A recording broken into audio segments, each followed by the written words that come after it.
সবাইকে স্টক অবজারভারের পক্ষ থেকে শুভেচ্ছা জানিয়ে শুরু করছি আজকের আলোচনা। বন্ধুরা, আজ আমরা কিছু হাই মোমেন্টাম স্টক নিয়ে আলোচনা করব। স্টকগুলো হলো Fu-Wang food, crystal insurance, eastern insurance, Magna life এবং এশিয়া প্যাসিফিক ইন্স্যুরেন্স। আলোচনাটি শেষ পর্যন্ত শুনতে থাকুন। আলোচনাটি শুরুতেই সবাইকে রিকোয়েস্ট করব ডিসক্লেমার অংশটি আপনারা ভালো করে পড়ে নেবেন। পুঁজিবাজার ঝুঁকিপূর্ণ। আপনার কোনো পার্সোনাল বাই এবং সেলের কারণে আপনি যদি ক্ষতিগ্রস্ত হয়ে থাকেন, সে দায় স্টক অবজার্ভার বহন করবে না। আলোচনাটি শুরুতে আপনাদেরকে আরেকটি বিষয় জানিয়ে রাখছি, আমরা স্টক অবজার্ভারের পক্ষ থেকে হোয়াটসঅ্যাপে বর্তমানে একটি গ্রুপ সার্ভিস চালু করেছি। আর এই গ্রুপ সার্ভিসটির মাধ্যমে আমরা ট্রেডিং আওয়ারে আপনাদেরকে বিভিন্ন মোমেন্টাম স্টকগুলোর বাই এবং সেল সিগন্যাল প্রোভাইড করব। যারা বেসিক্যালি ক্যাপিটাল মার্কেটে ট্রেডিং করতে ইন্টারেস্টেড, আমাদের সাথে এই নাম্বারে যোগাযোগ করবেন। এই নাম্বারে হোয়াটসঅ্যাপ অ্যাভেলেবল আছে, আপনারা চাইলে হোয়াটসঅ্যাপের মাধ্যমেও যোগাযোগ করতে পারেন। আর এটি সম্পূর্ণ একটি পেইড গ্রুপ সার্ভিস, যারা ইন্টারেস্টেড শুধুমাত্র তারাই আমাদের সাথে যোগাযোগ করবেন। এই সার্ভিসটির পাশাপাশিও আমরা আরও একটি সার্ভিস প্রোভাইড করে থাকি, সেটি হচ্ছে পোর্টফোলিও ম্যানেজমেন্ট সার্ভিস। মার্কেট অনেকদিন ধরে খারাপ থাকার কারণে আমরা এই সার্ভিসটি বন্ধ করেছিলাম। এখন বর্তমানে আমরা এই সার্ভিসটি আবারও চালু করছি। সো যারা পোর্টফোলিও ম্যানেজমেন্ট সার্ভিস নিতে ইন্টারেস্টেড, তারাও চাইলে আমাদের সাথে যোগাযোগ করতে পারেন। এখন আমরা ফিরে যাচ্ছি আমাদের মূল আলোচনায়। শুরুতে আমরা ফুয়াং ফুড লিমিটেড এই স্টকটি ডে চার্ট নিয়েছি। বর্তমানে স্টকটি একটা ক্রিটিক্যাল সময় পার করছে, একটা ক্রিটিক্যাল পয়েন্টে আছে। লাস্ট টাইম আমি আপনাদেরকে বলেছিলাম যে স্টকটি 43 থেকে 44 এই জোনটি খুবই ডিস্টার্বিং একটি জোন এবং এখান থেকে রিজেক্ট হওয়ার সম্ভাবনা আছে।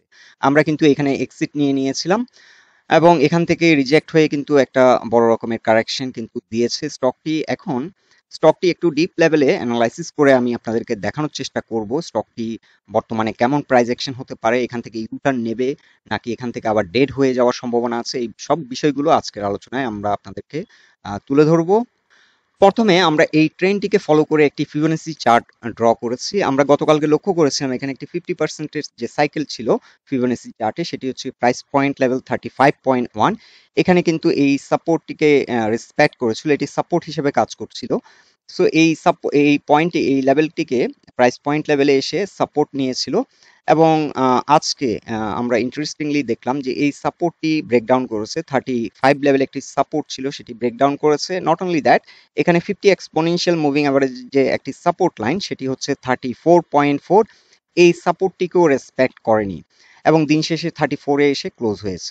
সো এখানে একটি সাপোর্ট প্রাইস পয়েন্ট লেভেলে আমরা আবার লক্ষ্য করছি 33.1 কিংবা 33। এই জোনটিকে কিন্তু রেসপেক্ট করেছে, এখান থেকে রিজেক্ট হয়ে কিছুটা উপরে এসে 34 প্রাইস পয়েন্টে এসে ক্লোজ হয়। এখন আমরা টেকনিক্যালি দেখতে পাচ্ছি এখানে একটি সাপোর্ট, সেটি হচ্ছে 33.2, আর তার নিচে একটি সাপোর্ট, সেটি হচ্ছে ফিবোনাচি চার্টে আমরা যেটা দেখতে পাচ্ছি 61% রিট্রেসমেন্টের একটি সাইকেল, সেটি হচ্ছে 32.4। এখন আমরা যে ফিবোনাচি চার্টটি নিয়েছি সেটি আসলে এই ট্রেন্ডটিকে ফলো করেছিলাম। এখন বর্তমানে রিসেন্ট যে ট্রেন্ডটি, সেটিকে যদি আমরা ফলো করে একটি ফিবোনাচি চার্ট ড্র করি, এই ক্ষেত্রেও আমরা দেখতে পাচ্ছি যে 50%-এর যে সাইকেলটি সেটি ছিল 35 পয়েন্টে, সেটিকে রেসপেক্ট করেনি এবং 32.7-এ এসে আমরা দেখছি পরবর্তী সাইকেল 61% রিট্রেসমেন্টের সাইকেলটি হবে 32.7।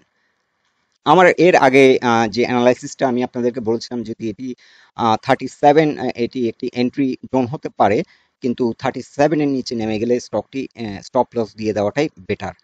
সো এখন বর্তমানে স্টকটিতে নতুন করে এন্ট্রি নেওয়া যায় কিনা, এটা একটা কোশ্চেন। আরেকটি কোশ্চেন হচ্ছে যারা এই লেভেলে 40 জোনে এন্ট্রি নিয়েছেন, তারা কি অ্যাভারেজ ডাউন করবেন নাকি স্টপ লস দেবেন নাকি ওয়েট করবেন। সো এই আনসারগুলো দেওয়ার আগে আমরা আপনাদেরকে আরো কিছু বিষয় দেখাবো। সেটি হচ্ছে আমরা উইকলি চার্টে চলে আসলাম। উইকলি চার্টে আমরা আপনাদেরকে ভলিউম অ্যানালাইসিস করে দেখাচ্ছি। ভলিউম কিন্তু আমরা এই যে ট্রেন্ডটি ক্রিয়েট করেছিল, এখানে আমরা দেখলাম হিউজ বুলিশ ভলিউম, আর এই যে কারেকশন লেভেলে এসে কিন্তু ভলিউম কিন্তু অনেক কম। মিনস মানি ইনফ্লো যতটা হয়েছে, মানি আউটফ্লো কিন্তু সেই অনুপাতে অনেক কম। এবং বর্তমানেও আমরা দেখতে পাচ্ছি এই যে একটা ট্রেন্ড নতুন করে ক্রিয়েট হচ্ছে, আর এখানে যে ভলিউম আমরা দেখতে পাচ্ছি হিউজ বুলিশ ভলিউম, আর সেই অনুপাতে আমরা যে বেয়ারিশ ভলিউম অনেকটা কম। এখন আমরা আরো একটি ইন্ডিকেটর ইউজ করেছি, সেটি হচ্ছে পিভট, এবং এখানে আমরা দেখতে পাচ্ছি R1 একটি R3 একটি রেসিস্ট্যান্স। এটিকে যেহেতু ব্রেকআউট করেছিল সেহেতু এটি সাপোর্ট হিসেবে কাজ করছিল। এখানে ব্রেকআউট করে কিন্তু অনেকটা উপরে যায়, যার কারণে এই রেসিস্ট্যান্সটি সাপোর্টে পরিণত হয়েছিল। আর এই সাপোর্টটি ছিল 34.1। এই সাপোর্টটিকে কিন্তু আমরা দেখতে পাচ্ছি রেসপেক্ট করেনি। উইকলি ক্যান্ডেলটি কিছুটা নিচে ক্লোজ হয়েছে। সো এখানে কিন্তু একটা টেনশনের বিষয় যে এই সাপোর্টটিকে যদি অ্যাটলিস্ট রেসপেক্ট করতো, তাহলে স্টকটি আমরা অনেকটা সার্টেন থাকতাম। এখন কিছুটা আনসার্টেনিটি কাজ করছে, কিন্তু এখানে আমরা আপনাদেরকে যেটি দেখানোর চেষ্টা করেছিলাম ভলিউম অ্যানালাইসিস করে, আমরা যেটা ফাইন্ডিং এ আমরা পাচ্ছি সেটা হচ্ছে মানি কিন্তু যেটা ঢুকতেছে সেই অনুপাতে কিন্তু মানি বের হচ্ছে না। এটার মিনিংটা হচ্ছে পজিটিভ, কারণ অনেক স্টক যখন লং র্যালি করে সেক্ষেত্রে মানি ইনফ্লোটা বেশি থাকে। সো এই স্টকটি একটা লং র্যালি হওয়ার সম্ভাবনা এখনো আছে, কারণ এই ট্রেন্ডটি তো আমরা দেখতে পাচ্ছি মানি ইনফ্লো সাবস্টেনশিয়াল দেন মানি আউটফ্লো। আর এই ধরনের গুরুত্বপূর্ণ যে সাপোর্টগুলোকে অনেক সময় ইনস্টিটিউশন ম্যানিপুলেট করারও সম্ভাবনা থাকে, অনেক সময় ম্যানিপুলেশন করে এবং এখানে একটা হয়তো স্টপ লস হান্ট করে।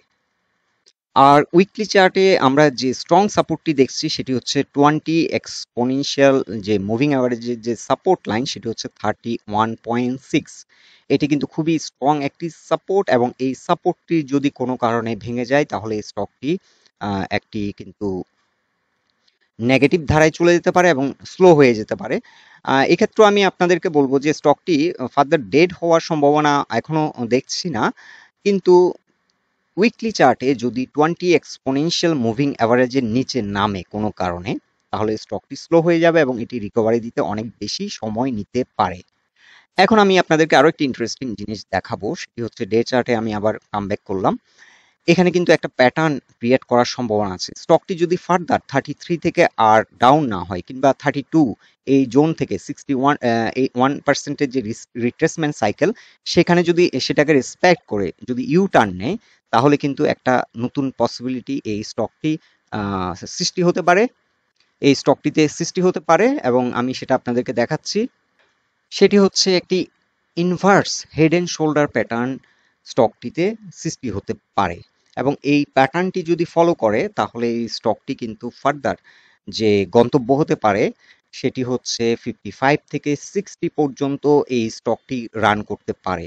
বাট এখানে একটা কন্ডিশন এই স্টকটি ফুলফিল করতে হবে, সেটি হচ্ছে আমরা ধরে নিলাম যে উইকলি চার্টে যে 20 এক্সপোনেনশিয়াল মুভিং অ্যাভারেজের যে সাপোর্ট লাইনটি, সেটিকে অবশ্যই রেসপেক্ট করতে হবে, অথবা আমরা এখানে 32.6 কিংবা 7 লেভেলে আপনাদেরকে দেখিয়েছি ফিবোনাসি যে 61%-এর যে রিট্রেসমেন্ট সাইকেলটি, সেটিকে যদি রেসপেক্ট করে কিংবা ফার্দার ডাউন হয়ে যদি উইকলি চার্টে 20 এক্সপোনেনশিয়াল মুভিং অ্যাভারেজকে রেসপেক্ট করে যদি ইউ টার্ন নেয়, এখান থেকে যদি রিভার্সাল হয়, তাহলে এখানে কিন্তু একটা প্যাটার্ন সৃষ্টি হতে পারে, এবং এই প্যাটার্ন যদি ব্রেকআউট হয়, এখন স্টকটি টেকনিক্যালি যদি 43 ব্রেকআউট হয়, তাহলে কিন্তু এটা একটা লং র্যালি করতে পারে। সো এটা একটা পসিবিলিটি, এটা হবেই এরকম না, আমরা জাস্ট একটা পসিবিলিটি আপনাদেরকে দেখাচ্ছি। আরেকটি পসিবিলিটি হচ্ছে আমরা মান্থলি চার্টে আসলাম, এবং মান্থলি চার্টে আমরা যেটা দেখতে পাচ্ছি এখানে 2010 11 এখানে কোনো একটা সময় 2011 সেপ্টেম্বরের দিকে এটি কিন্তু একটা হিউজ র্যালি করেছিল ওই সময়, এবং এটি 40 পর্যন্ত র্যালি করেছিল, এবং এখানে আমরা দেখতে পাচ্ছি বডিটাকে আমরা গুরুত্ব দিচ্ছি, কিংবা আমরা ম্যাক্সিমাম ক্যান্ডেলটাকে গুরুত্ব দিচ্ছি। সেক্ষেত্রে 38.2 38 পয়েন্ট, কিংবা আমরা এটাকে পুরোপুরি ধরে নিচ্ছি যে আপ টু 38 থেকে 39.8 এটা একটা রেসিস্ট্যান্স, কিংবা আমরা এখান থেকেই ধরে নিই 37.4 থেকে 40 পর্যন্ত এটা একটা রেসিস্ট্যান্স। তবে কি রেসিস্ট্যান্সটি হবে 37.4, এরপরে কিন্তু আমরা মান্থলি চার্টে যেটা দেখতে পাচ্ছি উইক দেখতে পাচ্ছি, আমরা কিন্তু বডি দেখতে পাচ্ছি না। সো 37.4 যদি এটি পার করে স্টকটি স্ট্রং হয়ে যাবে, এখানে একটা ডিস্টার্ব অবশ্যই করবে এখানে যেহেতু রেসিস্ট্যান্স। তবে এখানে যে রেসিস্ট্যান্স ছিল এটাকে আমি খুব বেশি গুরুত্ব দিচ্ছি না, কারণ এটা লং টাইম অ্যাগো আর এখন বর্তমানে আমরা যেটা দেখতে পাচ্ছি এখন সেটা হচ্ছে হিউজ আল্ট্রা হাই ভলিউমে কিন্তু এই স্টকটি একটা মোমেন্টাম সৃষ্টি হয়েছে এবং একটা লং র্যালির দিকে এগিয়ে যাচ্ছে। যদিও এখন একটা কারেকশনের মধ্য দিয়ে আবার যাচ্ছে, কিন্তু একটা লং র্যালি কিন্তু স্টকটি করছে। আর উইকলি চার্টে আমরা আপনাদেরকে আরো একটি জিনিস দেখাচ্ছি, এই যে রেজিস্ট্যান্সটি আমরা লং টাইম এগো আমরা দেখতে পাচ্ছি যে এখানে 37 থেকে 39.8 পর্যন্ত যে রেজিস্ট্যান্সটি, সেটিকে কিন্তু ফার্স্ট টাইম এখানে একটা অ্যাটেম্প্ট নিয়েছে, ব্রেকআউট করার ব্যর্থ হয়, এরপর অনেকটা রিট্রেস করে, এরপরে আবার সেকেন্ড একটি অ্যাটেম্প্ট এখানে নিচ্ছে, আবার ব্যর্থ হয়, রিট্রেস করে। এখন এখানে কোনো একটা পয়েন্ট থেকে যদি ইউ টার্ন নিয়ে আবার একটা থার্ড টাইম অ্যাটেম্প্ট নেয়, এই থার্ড টাইম অ্যাটেম্পটটা সাকসেসফুল হওয়ার সম্ভাবনা অনেক বেশি এবং সেক্ষেত্রে স্টকটি কিন্তু 55 থেকে 60 পর্যন্ত প্রাইস অ্যাকশন হওয়ার সম্ভাবনা আছে। সো এনিওয়ে, নেক্সট উইক আমরা যে পসিবিলিটি গুলো আপনাদেরকে দেখালাম, আপনারা দেখবেন। আশা করি আমরা যে কথাগুলো আপনাদেরকে বলেছি, আপনাদের যে কোশ্চেন গুলো ছিল স্টকটি নিয়ে, আপনারা অনেকটা পেয়ে গেছেন। এখন দেখার বিষয় মার্কেট কেমন অ্যাক্ট করে এবং এই স্টকটি কেমন বিহেভ করে প্রাইস অ্যাকশনের ক্ষেত্রে। এখন আমরা উইকলি চার্টে দেখে নিচ্ছি ক্রিস্টাল ইন্স্যুরেন্স কোম্পানি লিমিটেড, এই স্টকটির অবস্থান। এই স্টকটি কিন্তু ফিবোনাচি একটি সাইকেল ছিল 90 লেভেলে, এই সাইকেলটিকেও কিন্তু ব্রেকআউট করেছে। আমরা ধরে নিয়েছিলাম যে স্টকটি হয়তো এখান থেকে রিজেক্ট হওয়ার সম্ভাবনা আছে, কিন্তু মিন টাইম আপনারা দেখেছেন যে ইন্স্যুরেন্স সেক্টর একটা হিউজ মোমেন্টাম সৃষ্টি করেছে এবং একটা ব্রেকআউট দিয়েছে গুরুত্বপূর্ণ রেসিস্ট্যান্স, যার কারণে ইন্স্যুরেন্স সেক্টরের অনেকগুলো স্টক ভালো একটা মোমেন্টাম পেয়েছে, ভালো একটা প্রাইস অ্যাকশন এবং র্যালির মধ্যে আছে। সো এখন আমরা এটাকে আসলে দেখেছিলাম, এই যে রেসিস্ট্যান্স, দুটো রেসিস্ট্যান্সকে আমরা মিলিয়ে দেখেছিলাম এবং যে এখানে যে রেসিস্ট্যান্সটি ছিল সেটার সাথে যদি আমরা কম্পেয়ার করি, এখান থেকে আমরা একটি চার্ট ড্র করেছি এবং 61% যে ফিবোনাচি সাইকেলটি হয় সেটি হচ্ছে 99, কিন্তু স্টকটি আজকে 99 এটিকে কিন্তু ব্রেকআউট করার একটা চেষ্টা করছে এবং 99.3 তে এসে এটি ক্লোজ হয়। এখন আমাদের দেখার বিষয় হচ্ছে নেক্সট উইক এই 99 পয়েন্ট, এটিকে প্রাইস পয়েন্ট লেভেল 99, এটাকে ব্রেকআউট করে সে সাস্টেইন করছে কিনা, এবং এখান থেকে রিজেকশন হওয়ার সম্ভাবনা কিন্তু অনেকটা বেশি। তবে স্টকটি এখন আল্ট্রা হাই ভলিউমে ট্রেড হচ্ছে এবং এখানে কিন্তু একটা বাইং ক্লাইম্যাক্স সৃষ্টি হয়েছে স্টকটিতে, যেহেতু এটি আল্ট্রা হাই ভলিউমে একটা সুপার বুলিশ মোমেন্টামে আছে, সেহেতু ফার্দার হয়তো আরো কিছুটা ট্রাভেল করে এটি আবার একটা রিটেস্টে আসবে এবং এখানে যদি সাস্টেইন করে তাহলে ফার্দার যে সাইকেলটি হবে সেটি 138 পর্যন্ত স্টকটি হয়তো গন্তব্য হতে পারে। তবে তার আগে এখানে একটা রিটেস্ট অবশ্যই আমি মনে করছি করবে, এবং রিটেস্টে যদি সাকসেসফুল হয় তাহলে সেক্ষেত্রে এটি আবার নতুন করে একটা মোমেন্টাম পাবে, আর যদি ব্যর্থ হয় তাহলে পরবর্তী যে সাপোর্টটি পাবে সেটি হচ্ছে 90 এবং এর নিচের যে সাপোর্টটি সেটি হবে, সেকেন্ড সাপোর্টটি হবে 85। সো যারা হাই মোমেন্টাম স্টক নিয়ে আপনারা ট্রেড করতে চান, আপনারা চাইলে নেক্সট উইক এই স্টকটিকে আপনারা ওয়াচ লিস্টে রাখতে পারেন। এখানে অনেকে হয়তো অনেক বেশি প্রাইস বেড়ে গেছে এটি ভয়ে অনেক সময় স্টকগুলোকে এন্ট্রি দেন না। আসলে এখানে বাড়ার কোনো লিমিট নেই, কমারও কোনো লিমিট নেই। সো এই স্টকটি ফার্দার 138 পর্যন্ত যেতে পারে। আপনারা রিসেন্টলি লক্ষ্য করেছেন যে রূপালী লাইফ, এই স্টকটি কিন্তু 80 থেকে রেলি করে কিন্তু 250 পর্যন্ত আপনি ট্রাভেল করেছে রিসেন্ট টাইমে। সো প্রাইস অ্যাকশন ফার্দার হতে পারে, বাট এখানে আমরা টেকনিক্যাল অবশ্যই যে প্যারামিটার গুলো আছে, আমরা যদি এখানে একটা ব্রেকআউট ট্রেড নিই, যদি কোনো কারণে 99 এর নিচে নেমে যায় তাহলে আমাদেরকে অবশ্যই স্টপ লস দিতে হবে। সো আমরা যেটা সেট করি আমাদের গ্রুপেও, আমরা সবসময় বলে দিই স্টপ লসটা আমরা সেট করে দিই সবাইকে। আমরা একটা শেয়ার আমরা যদি সাজেস্ট করি একটা স্টক, আমরা স্টপ লসও বলে দিই, এন্ট্রি পয়েন্টও বলে দিই, এট দ্য সেম টাইম আমরা টার্গেটটাও সেট করে দিই। এখন আমরা উইকলি চার্টে দেখে নিচ্ছি ইস্টার্ন ইন্স্যুরেন্স কোম্পানি লিমিটেড, এই স্টকটির অবস্থান। এই স্টকটি সম্পর্কে আমি আপনাদেরকে সেদিন বলেছিলাম যে এটি হয়তো তার 62 এখানে যে একটি ব্রেকআউট করেছিল, এই 60 লেভেলে হয়তো একটা রিটেস্ট দিতে পারে, এবং আমি এখানে যখন এটা 64 লেভেলে এটি দাঁড়িয়ে গেছে আমি তখনও বলেছিলাম যে এটি ফার্দার এটি ট্রাভেল করবে এবং সেক্ষেত্রে তার যে ফার্স্ট যে সাইকেলটি সেটি হয়তো কমপ্লিট করতে পারে 75.8। এখন আমরা মোটামুটি দেখতে পাচ্ছি যে 75.8 এর এই সাইকেলটি হয়তো নেক্সট উইকই কমপ্লিট করবে। তার আগে এখানে একটা রেজিস্ট্যান্স ফেস করবে 71.8, এখানে এসে একটা সেল প্রেসার ফেস করবে এবং সেল প্রেসার ফেস করে এটা যদি ঘুরে দাঁড়াতে পারে এই সাইকেলটি কমপ্লিট করে ফার্দার 93 পর্যন্ত প্রাইস অ্যাকশন হওয়ার সম্ভাবনা আছে। সো এই স্টকটির ক্ষেত্রে এখন কিন্তু একটা হিউজ মুভ আমরা লক্ষ্য করছি, একটা আল্ট্রা হাই ভলিউমে একটি মুভ, এবং এখানে একটা ভালো প্রাইস অ্যাকশন হচ্ছে। আজকে এটি হল্টেড ছিল এবং এই স্টকটিও কিন্তু প্রায় 90 ডিগ্রি অ্যাঙ্গেলে কিন্তু এখন এগিয়ে যাচ্ছে, দ্যাট ইজ ভেরি গুড এবং সুপার বুলিশ মোমেন্টামে আছে। সো এই স্টকগুলো কিন্তু এখনো এন্ট্রি নেওয়া যায় ইন্স্যুরেন্স সেক্টর যদি ভালো করে। তবে নেক্সট উইক আমাদেরকে এটাও মাথায় রাখতে হবে, ইন্স্যুরেন্স সেক্টর কিন্তু একটা রিটেস্ট দেওয়ার সম্ভাবনা কিন্তু ম্যাক্সিমাম, সেটাও আমাদেরকে মাথায় রাখতে হবে। সো রিটেস্ট দিলে হয়তো এখানে কোনো একটা পয়েন্ট থেকে আবার রিজেকশন হয়ে কিছুটা ফার্দার ডাউন হতে পারে। সো এই স্টকটির ক্ষেত্রে এখন সাপোর্ট হবে 64 ফার্স্ট সাপোর্ট, এবং সেকেন্ড সাপোর্ট হবে 57 থেকে 60 লেভেলে, এখানে এসে আবার সাপোর্ট নেবে। মানে আমরা বলতে চাইছি যদি কোনো কারণে আবার নেগেটিভের দিকে যায়, সেক্ষেত্রে হয়তো আমরা এটা বলছি, কিন্তু স্টকটি এখন সুপার মোমেন্টামে আছে, এটি ফার্দার 93 পর্যন্ত প্রাইস অ্যাকশন হওয়ার সম্ভাবনা আছে। এখন আমরা উইকলি চার্টে দেখেছি মেঘনা লাইফ ইন্স্যুরেন্স কোম্পানি লিমিটেড এই স্টকটির অবস্থান। এই স্টকটিও কিন্তু বর্তমানে একটা সুপার বুলিশ মোমেন্টামে আছে, আমরা দেখতে পাচ্ছি অ্যাভারেজ ভলিউম থেকে অনেক বেশি ভলিউমে এটি একটা সুপার মোমেন্টাম সৃষ্টি করেছে, ভালো একটা প্রাইস অ্যাকশন। এবং অ্যাট দ্য সেম টাইম আমরা দেখতে পাচ্ছি উইকলি চার্টে এটি 50-20 এক্সপোনেনশিয়াল মুভিং অ্যাভারেজের যে রেসিস্ট্যান্স ছিল সেটাকে ব্রেকআউট করে এখানে R2 একটি ব্রেকআউট করেছে রেসিস্ট্যান্স, এবং অ্যাট দ্য সেম টাইম আমরা এখানে একটি ফিবোনাচি সাইকেল ড্র করেছি। আমরা ফ্রম দ্য হোল র্যালি আমরা একটা ফিবোনাচি চার্ট ড্র করেছি, এবং এখানে একটি সাইকেল ছিল 23% সাইকেল, সেটি ছিল 83.9। এই সাইকেলটিকে কমপ্লিট করে কিছুটা উপরে প্রাইস ধরে রাখতে সক্ষম হয়েছে উইকেন্ডে, এটা একটি ভালো দিক। এখন পরবর্তী সাইকেলটি হচ্ছে 94। আমি লাস্ট টাইম কোনো একটা অ্যানালাইসিসে আপনাদেরকে বলেছিলাম যে এটি 38% পর্যন্ত রিকভারি দিতে সম্ভাবনা অনেক বেশি। সো এখন হয়তো এটি এগিয়ে যাবে। তবে ওভারঅল লাইফ সেক্টর এখন একটু উইকনেস শো করছে, কারণ সেক্টর কিছুটা উইকনেস আছে। আমি পরবর্তীতে আপনাদেরকে দেখাবো সেক্টর কেন পারফর্ম করছে না। আমি লাইফ ইন্স্যুরেন্স সেক্টর নিয়ে একটি বিস্তারিত আলোচনা করব। তো এই স্টকটির ক্ষেত্রে এখন স্ট্রং সাপোর্ট হবে 82.7, এখানে 20 এক্সপোনেনশিয়াল মুভিং অ্যাভারেজের একটি সাপোর্ট লাইন, তবে 83.9 এখন সাপোর্ট হিসেবে কাজ করবে। সো লাইফ ইন্স্যুরেন্সে আমাদের এখন ফার্স্ট টার্গেট হবে 94 এবং সেকেন্ড টার্গেট হতে পারে 102 মেঘনা লাইফের ক্ষেত্রে। এখন আমরা দেখে নিচ্ছি উইকলি চার্টে Asia Pacific general insurance company limited এই স্টকটির অবস্থান। এই স্টকটিও কিন্তু একটা সুপার বুলিশ মোমেন্টামে আছে, এখানে আমরা দেখতে পাচ্ছি আলট্রা হাই ভলিউমের ট্রেড হচ্ছে, এখানে একটা সুন্দর ট্রেন্ড ক্রিয়েট করেছে।